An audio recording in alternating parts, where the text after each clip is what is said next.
বাবা হ্যাঁ বল। বাবা একটা কথা আছে বাবা। কি কথা আছে বল। বাবা তোমার মায়ের সাথে কবে দেখা হয়েছিল? তোর মার সাথে আমার 16 বছর বয়সে দেখা হয়েছিল। আর তোর মার সাথে লুকিয়ে লুকিয়ে দেখা করতাম, কেউ জানতে পারতো না। তারপর বিয়ে কবে করলে বাবা তাহলে? এইভাবে 2 বছর চললো। যখন আমাদের 18 বছর বয়স হলো তখন আমরা বিয়ে করলাম, আর বিয়ের সময় সবাই জানতে পারলো।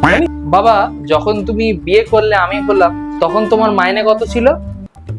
যতদূর মনে হচ্ছে আমি তখন 6,000 টাকা মাইনে পেতাম। ও, আর এখন কত আছে বাবা? এখন আর বলিস না, এখন 50,000 টাকা।